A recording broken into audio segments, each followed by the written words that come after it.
Hi Sweety, coffee ಡೇಗೆ ಹೋಗಣ್ವಾ? Oh, not today. I have a party. ಏ, ಆ cinema ನೋಡಿದ್ವಲ್ಲ, ಏನೋ ಡಬ್ಬಾ ತರ ಮಾಡಿದಾರೆ. ಇವತ್ ಸಖತ್ತಾಗಿರೋ ಪಾರ್ಟಿ ಇದೆಯಂತಮ್ಮ ಸಾಯಂಕಾಲ. ಹೌದಾ? ಮಿಸ್ ಮಾಡದೆ ಹೋಗ್ಲೇಬೇಕು. ಓ, ಖಂಡಿತ ಹೋಗೋಣ. ದೀಪಿಕಾ ಪಡ್ಕೊಣೆ ಬರ್ತಾ ಇದ್ದಾಳಂತೆ. ಹೌದೇನೋ? ಏ, ಇದೇನೋ ನಡೀತಾ ಇದೆ ಇಲ್ಲಿ. ಕರೆಂಟ್ ವೈರ್ ಬಿದ್ದೋಗಿದೆ. ಏನೋ ಬಿಡ ಇರೋ, ನಾನು ಅದನ್ನ ಎತ್ತಿ ಪಕ್ಕಕ್ಕೆ ಹಾಕ್ತೀನಿ. ಹೇ ನಿಲ್ಲಿ, ದಯವಿಟ್ಟು ಅದನ್ನ ಮುಟ್ಬೇಡಿ. ವಿದ್ಯುತ್ ತಂತಿ ಮುಟ್ಟದು ಅಪಾಯಕಾರಿ. ಇರಿ, ನಾನು ಸೆಸ್ ಸಹಾಯವಾಣಿಗೆ ಕರೆ ಮಾಡ್ತೀನಿ. Hello cess. ನಮಸ್ಕಾರ, ಸೆಸ್ ಹೆಲ್ಪ್ ಲೈನ್ಗೆ ಸ್ವಾಗತ. ನಾನು ಸೌಮ್ಯ. ನಾನ್ ನಿಮ್ಗೆ ಹೇಗ್ ಸಹಾಯ ಮಾಡ್ಲಿ? ನಮ್ಮ ಸಹಾಯವಾಣಿಗೆ ಕರೆ ಮಾಡಿ ಜನರಿಗಾಗೋ ಅಪಾಯನ ತಪ್ಪಿಸಿದ್ರಿ.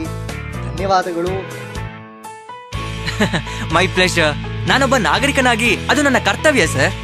ರಸ್ತೆಗಳಲ್ಲಿ, ಕಚೇರಿ, ಹೊಲ, ತೋಟ ಎಲ್ಲೇ ವಿದ್ಯುತ್ ಕಂಬ ವಾಲಿದ್ದಲ್ಲಿ, ತಂತಿಗಳು ಜೋತು ಬಿದ್ದಿದ್ದಲ್ಲಿ ಸೆಸ್ ಸಹಾಯವಾಣಿ 1800-425-1916 ತಕ್ಷಣ ಕರೆ ಮಾಡಿ ಮಾಹಿತಿ ನೀಡಿ.